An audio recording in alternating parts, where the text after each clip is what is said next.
ప్రియమైన దేవుని క్రైస్తవ సంగమా, దేవుని నామములో మీ అందరికీ వందనములు. గడిచిన కాలము నుంచి ఇప్పటి వరకు మనల్ని సజీవుల లెక్కలో ఉంచిన దేవాతి దేవునికి వేలాది వందనములు, స్తోత్రములు, స్తుతులు చెల్లించుచున్నాము. నాకు ఈ అవకాశం ఇచ్చినటువంటి సంఘ కాపరి గారికి, సంఘానికి వందనాలు తెలియజేస్తున్నాను. ఈరోజు మన అంశము యేసుని అవమానము. ఈరోజు మనకు ఇవ్వబడినటువంటి అంశము యేసుని అవమానము. అంశం ప్రకటించిన తర్వాత అవమానము అంటే హేళన చేయడం, తక్కువ చేసి మాట్లాడడం, లేఖన భాగంలో అపహసించడం అని ఉంటుంది. ప్రపంచ చరిత్రలో యేసుక్రీస్తు సిలువ వేయబడుట ఒక అద్భుతము. ఆయన జననము జీవితము మరణము ప్రత్యేకమైనవి. సిలువ శ్రమకు గుర్తు. ఈ లోకంలో ప్రతి మనిషి తన కోసం, తన వారి కోసం బ్రతికే వారుగా ఉంటున్నారు. వారి కోసం అహర్నిశలు శ్రమపడేవారు ఉంటారు. కానీ యేసుక్రీస్తు ప్రభువు సర్వలోక రక్షణార్థమై మరణించడానికి, తన ప్రాణమును క్రయధనముగా ఇవ్వడానికి ఈ లోకానికి వచ్చారు.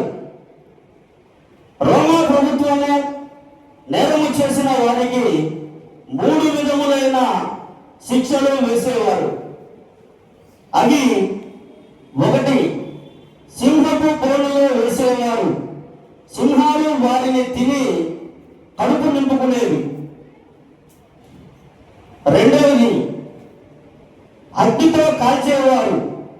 వారు కాలుతున్నప్పుడు రోమియులు, మిగతా ప్రజలు నాట్యమాడుచు మద్యము సేవించువారు. 3వదిగా సిలువ వేసి క్రూరముగా చంపేవారు. సిలువ మరణము 40 గంటలు పడుతుంది. యేసు ప్రభు వారికి సిలువ వేయటకు 40 గంటలు టైం పడుతుంది.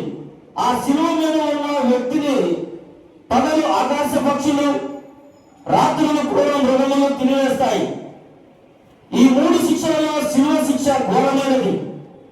సిలువ అనగా 16 అడుగుల పొడవు, 11 అడుగుల వెడల్పు ఉంటుంది. యేసు ప్రభు వారికి శిక్ష వేసే సిలువ 16 అడుగుల పొడవు, 11 అడుగుల వెడల్పు ఉంటుంది. చాలా బరువైనది, భారమైనది. ఏ నేరము చేయకపోయినను ప్రభువైన యేసుక్రీస్తు ఆ ఘోర శిక్షను మన కొరకు అనుభవించారు. ఆయన అన్యాయపు తీర్పు పొందెను అని రాయబడి ఉంది. యెషయా గ్రంథము 53వ అధ్యాయము 8వ వచనం. ఈ వాక్య భాగాన్ని మనం పరిశీలించినట్లయితే, అన్యాయపు తీర్పు నందిన వాడే అతడు కొనిపోబడెను. అతడు నా జనుల అతిక్రమమును బట్టి మెత్తబడిన కదా. సజీవుల భూమిలో నుండి అతడు కొట్టివేయబడెను. అయినను అతని తరుణ వారిలో ఈ సంగతి ఆలోచించిన వారు ఎవరు? యేసుక్రీస్తు ప్రభువును తీర్పు కొరకు 3 చోట్లకి నడిపించారు. ఆయన మీద నేరములు మోపారు. ఆయనను అనేక రకములుగా అవమానించారు, నిందలు పాలు చేశారు, అపహసించారు. ఈరోజు మనకు ఇవ్వబడినటువంటి అంశము యేసుని అవమానము. మత్తయి సువార్త 27వ అధ్యాయము 27 నుంచి 30 వచనములు. ఈ వాక్యాన్ని మనం పరిశీలించినట్లయితే అప్పుడు అధిపతి యొక్క సైనికులు యేసును అధికార మందిరములోనికి తీసుకొని పోయి ఆయన యొక్క సైనికులందరినీ సమకూర్చిరి. వారు ఆయన వస్త్రములు తీసివేసి ఆయనకు ఎర్రని అంగి తొడిగించి ముళ్ళ కిరీటములు అల్లి ఆయన తలకు పెట్టి ఒక రెల్లును ఆయన కుడి చేతిలో నుంచి ఆయన ఎదుట మోకాళ్ళను యూదుల రాజా నీకు శుభము అని ఆయనను అపహసించిరి. ఆయన మీద ఉమ్మి వేసి ఆ రెల్లును తీసుకొని దానితో ఆయనను తల మీద కొట్టిరి. ఆయన మీద ఉమ్మి వేసి ఆ రెల్లును తీసుకొని దానితో ఆయనను తల మీద కొట్టిరి. ఆయనను అపహసించిన తరువాత ఆయన మీదనున్న ఆ అంగీని తీసివేసి ఆయన వస్త్రమును ఆయనకు తొలగించి సిలువ పేటకు ఆయన తీసుకొని పోయి నిత్య జీవమును నీ మనిషిని కానుకగా నిత్య జీవమును మనిషికి కానుకగా ఇవ్వడానికి మనిషి మీద ఉన్న పాపభారం తొలగించడానికి యేసు ప్రభువు వారు వచ్చారు. అలాంటి సృష్టికర్త అయిన దేవుడిని అవమానించడం మనం చూస్తూ ఉంటాం. అవమానం ఎవరు పొందాలి? ఎలాంటి వారు పొందాలి? ఎలాంటి వారికి కలుగుతుంది? ఆయనను అవమానించిన తగిన వ్యక్తులు లేదా పాపము చేయని వాడు అవమానం పొందుతున్నాడు, పాపము చేసిన వాడు అవమానిస్తున్నాడు. బైబిల్ గ్రంథములో సామెతల గ్రంథము 14వ అధ్యాయము 34వ వచనం మనం వాక్య భాగాన్ని పరిశీలించినట్లయితే సామెతల గ్రంథము 14వ అధ్యాయము 34వ వచనం. నీతి జనములు ఘనతకెక్కుటకు కారణము పాపము ప్రజలకు అవమానము తెచ్చును. నీతి జనములు ఘనతకెక్కుటకు కారణము పాపము ప్రజలకు అవమానము తెచ్చును. ఈ వచనములో పాపము మనిషికి అవమానము తెచ్చును అని రాయబడి ఉంది. అంటే ఇక్కడ యేసు ప్రభువు వారు పాపం ఏమైనా చేశారా? ఆయనను అవమానిస్తున్నారు? లేదు, ఆయనలో పాపము లేదు. ఆయన దేవుడు నాలో పాపం ఉన్నదని మీరు స్థాపించగలరా అని ఆనాడు యేసు ప్రభువు వారు సవాలు విసిరారు. ఆ సవాలు నేటికి కూడా సవాలుగానే మిగిలిపోయి ఉంది. కానీ ఆయనలో పాపము ఉందని ఎవరు నిరూపించలేకపోయారు. పాపము ఉన్నవాడు దేవుడు ఎలా అవుతాడు? ఆయనలో పాపము లేదు. ఆయన దేవుడు కనుక అలాంటి పాపము చేయని దేవుడు మన కోసము పాపిగా మారి అవమానము భరించాడు. నేను సర్వలోకం బాగుండాలని, మనలో పవిత్రులుగా చేయాలని, పరలోక ప్రయాణంలో మనలను నడిపించాలని యేసుక్రీస్తు వారు అవమానము పొందారు. పాపమునకు 3 విధములైన శిక్షలు కలవు. జాగ్రత్తగా గమనించండి. పాపమునకు 3 విధములైన శిక్షలు కలవు. మొదటిగా అవమానము.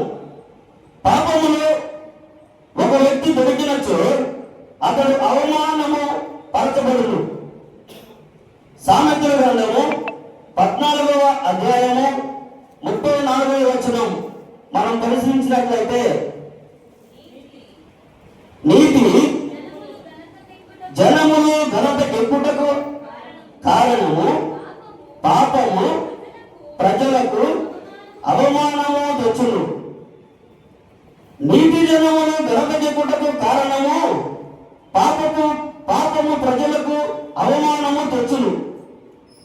అందరూ పాపులే అని పరిశుద్ధ గ్రంథము చెబుతుంది.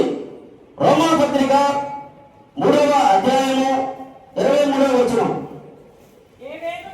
ఏ భేదమును లేదు, అందరూ పాపము చేసి దేవుడు అనుగ్రహించు మహిమను పొందలేకపోతున్నారు. ఏ భేదము లేదు, అందరూ పాపము చేసి దేవుడు అనుగ్రహించి మహిమను పొందలేకపోతున్నారు. అయితే ప్రభువు మన పాపమునకు తన మీదకు తీసుకుని అవమానమును భరించెను. యెషయా గ్రంథము 53వ అధ్యాయము 5వ వచనం, మన అతిక్రమ క్రియలను బట్టి అతడు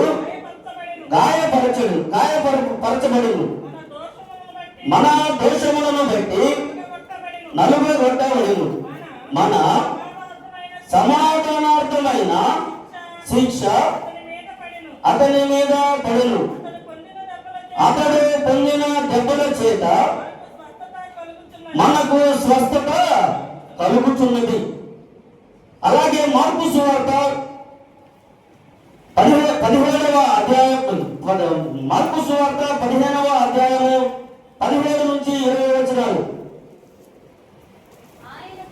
ఆయనకు ఊదా రంగు వస్త్రము తొలగించి ముందుల కిరీటమును ఆయన తల మీద పెట్టి, యూదుల రాజా నీకు శుభమని చెప్పి ఆయనకు వందనము చేయసాగిరి. మరియు రెల్లుతో ఆయన తల మీద కొట్టి ఆయన మీద ఉమ్మి వేసి మోకాళ్ళుని ఆయనకు నమస్కారము చేసిరి. వారు ఆయనను అపహసించిన తరువాత ఆయన మీద ఉన్న ఊదా రంగు వస్త్రము తీసివేసి ఆయన బట్టలు ఆయనకు తొలగించి ఆయనను సిలువ వేయుటకు తీసుకొని పోయిరి. ఒక మనిషి పాపము చేసినప్పుడు ప్రజలు దొరికినచో ఆ వ్యక్తికి అవమానము కలుగును. మరి యేసు ప్రభువు పాపం చేశాడా? దొరికాడా? లేదు కదా. మరి ఎందుకు అవమానం అంటే అది మనం పొందాల్సిందే. ఆయన పొందాడు. పూర్వ దినాల్లో ఒక వ్యక్తి దొంగతనం చేస్తూ ఉండగా పట్టుబడితే ఆ వ్యక్తి స్తంభానికి కట్టివేసి ప్రజలందరూ కూడా అతన్ని తిడుతూ ఉంటే తలదించుకునేవాడు. అదే అవమానమని బైబిల్ గ్రంథంలో ఒక స్త్రీ వ్యభిచారం చేస్తుండగా పట్టుబడితే ఆమెను తరుముకుంటూ రావడం అది కూడా అవమానమే. పాపము చేసిన వ్యక్తికి దెబ్బలు ఉంటాయి. రెండవదిగా పాపము చేసిన వ్యక్తికి దెబ్బలు ఉంటాయి. యెషయా గ్రంథము 5వ అధ్యాయము 1వ వచనం,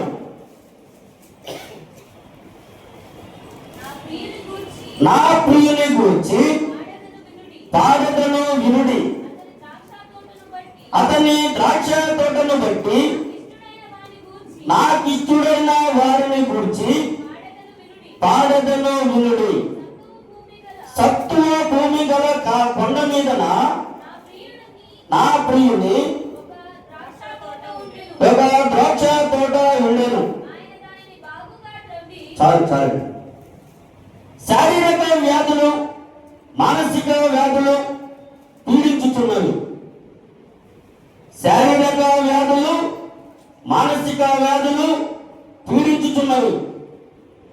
స్వస్థత కొంచెమైనా లేదు. హృదయంలో, కుటుంబంలో శాంతి లేదు. ధనము, సమయము వ్యర్థమవుతున్నవి. అయితే ప్రభువు పొందిన దెబ్బల చేత మనకు స్వస్థత కలుగుతున్నది. చూడండి, శారీరక వ్యాధులు, మానసిక వ్యాధులు పీడించుతున్నవి. స్వస్థత కొంచెమైనా లేదు. హృదయంలో, కుటుంబంలో శాంతి లేదు. ధనము, సమయము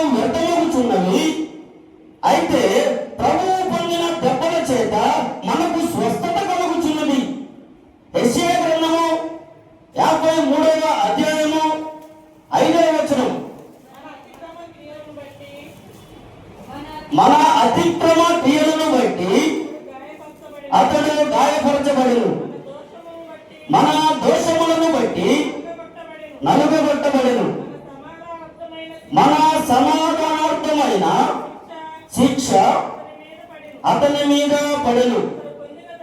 అతడు పొందిన దెబ్బల చేత మనకు స్వస్థత కలుగుచున్నది.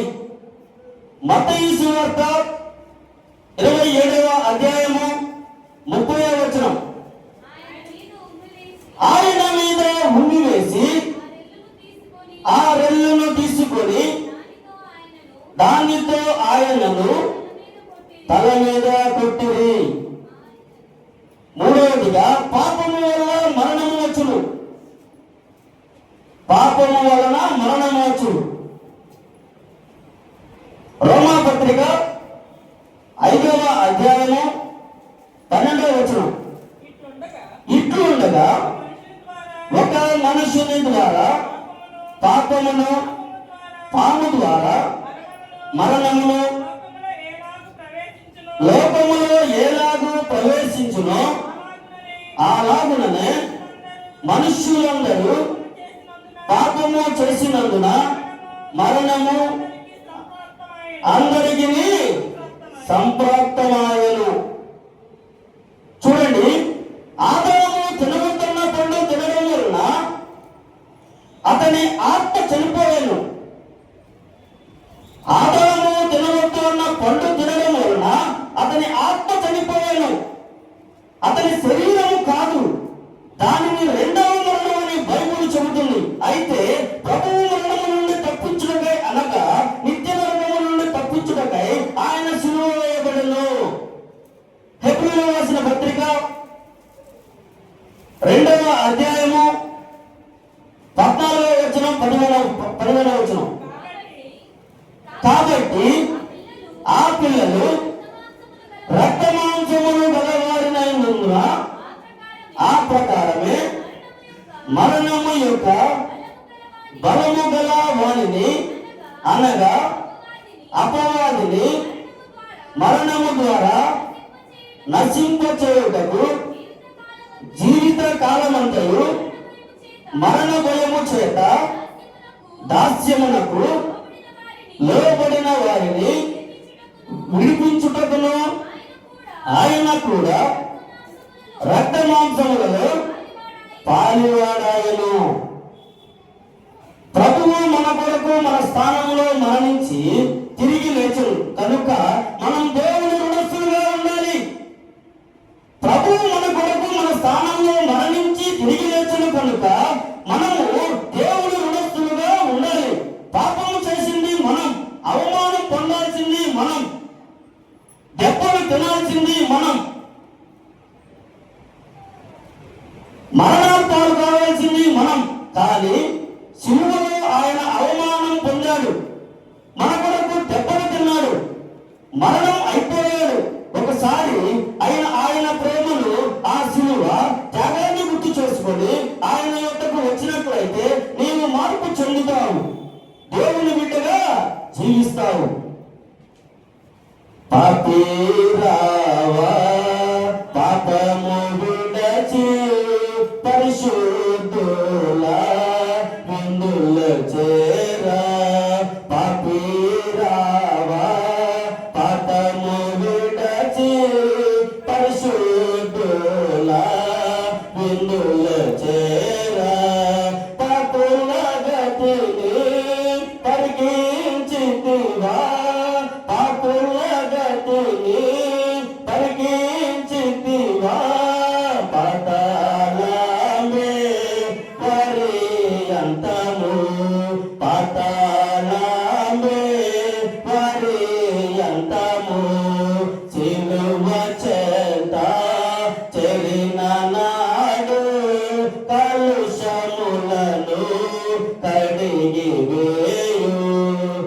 ఇంకా అవమానం అనే మాటకు నీకు అర్థం కావాలంటే, ఒక ఉద్యోగస్తుడు లంచం తీసుకున్నప్పుడు పట్టుబడితే ఆ వ్యక్తిని టీవీలో కెమెరా ముందు చూపించేటప్పుడు తల ఎత్తుకోడు, తల దించుకుంటాడు. అదే అవమానం.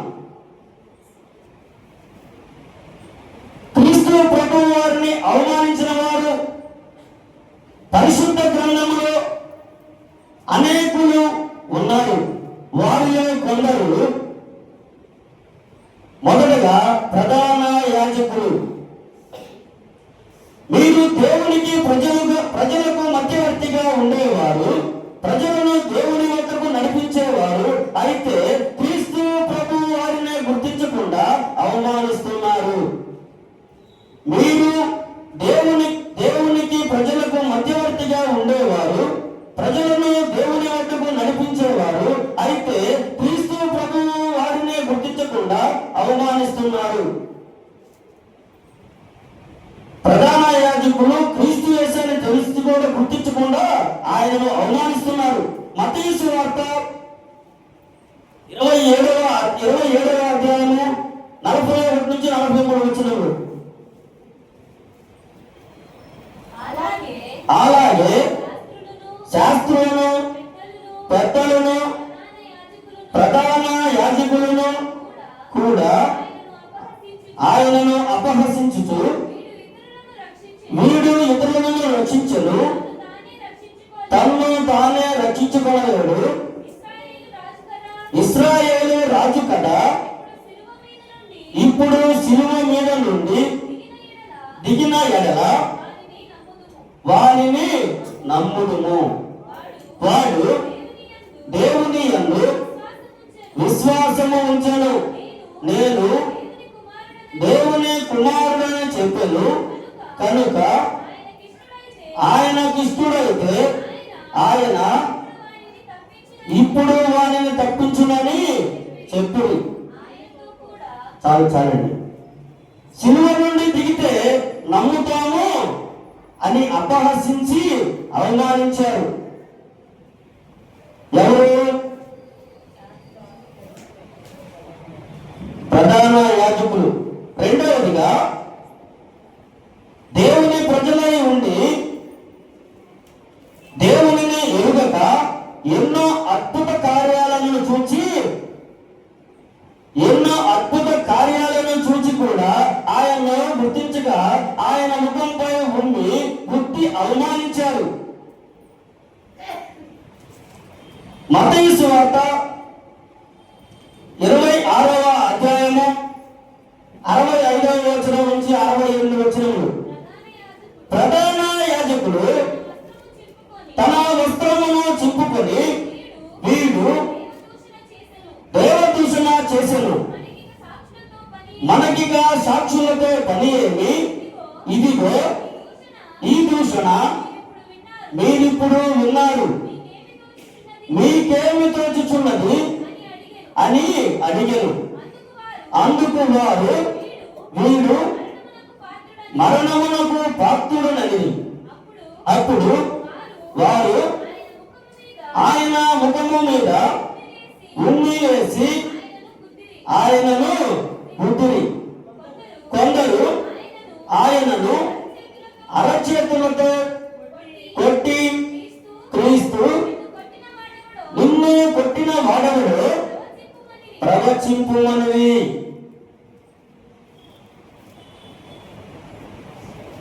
మూడవదిగా, ఎడమవైపు ఉన్న దొంగ అయి ఉండి కూడా తన స్థితిని ఎరుగక దేవుడిచే అవమానించేవాడిగా ఉన్నాడు. దొంగగా అయి ఉండి కూడా తన స్థితిని ఎరుగక దేవుడిని అవమానించేవాడిగా ఉన్నాడు. లూకా సువార్త 23వ అధ్యాయము 39వ వచనం. వేలాడబడిన ఆ నేరస్తులలో ఒకడు ఆయనను దూషించుచు, నీవు క్రీస్తువు కదా, నిన్ను నీవు రక్షించుకొనుము, మమ్మును కూడా రక్షించమని చెప్పెను. అయితే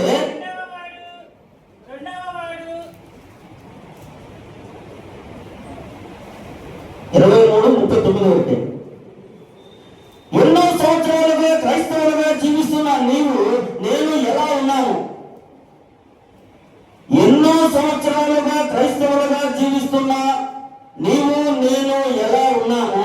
లేక ఆయన నామాన్ని గణపరిచే వారముగా ఉన్నామా? పరిసయ్యులేమి, ప్రధాన యాజకులైతేనేమి, యూదులనైతేనేమి, ప్రజలనైతేనేమి ఆయనను అవమానించావు. ఎందుకు ఆయనను ఎరుగలేదు, ఆయనను అంగీకరించదు, ఆయనను విశ్వసించలేదు? కనుక ఆయనను అవమానించారు, అపహసించారు, అవమానించారు, శిలువ మరణానికి అప్పగించారు. క్రైస్తవ జీవితం జీవిస్తున్న మనం ఆయనను ఎరిగిన వారిగా ఉండి ఆయనను అంగీకరించి ఆయనను విశ్వసించినట్లయితే ఆయనను అవమానించే వారిగా కాక కనపరిచే వారిగా ఉంటాము. అందుకనే మనం సరిచేసుకోవాల్సిన అవసరం ఎంతైనా ఉంది. హెబ్రీయులకు రాసిన పత్రిక 3వ అధ్యాయం 12వ వచనం, సహోదరులారా జీవము గల దేవుని విడిచిపోవునట్టి విశ్వాసము లేని దుష్ట హృదయము మీలో ఎవని యందైనను ఒకవేళ ఉండునేమో అని జాగ్రత్తగా చూచుకొనుడి. కనుక నీ కొరకు తన ప్రాణం పెట్టిన క్రీస్తు విషయమై నేను మన జీవితాలు సరిచేసుకుంటూ ఆయన నామాన్ని అవమానపరిచే వారిగా ఉండక కనపరిచే వారిగా జీవితం. ఆ విధముగా జీవించడానికి దేవుని సహాయం మనందరికీ అందించును గాక. ఈ వాక్య భాగం నాకు ఇచ్చినటువంటి సంఘ కాపురి గారికి, సంఘానికి, సంఘస్థులకి మరొకసారి ప్రత్యేకమైన వందనాలు చెల్లించుకుంటూ ఈ వాక్యాన్ని ముగిస్తున్నాను. ఆమె చాలా మంచిదండి. ముగ్గురి కోటి గారు ఈ దిన పరిశుద్ధ వాక్య భాగాన్ని మనతోటి పంచుకుని ఉన్నారు. దేవుని యొక్క దీవెనలు గారికి వారి కుటుంబములకు కలుగును గాక. ప్రియులారా,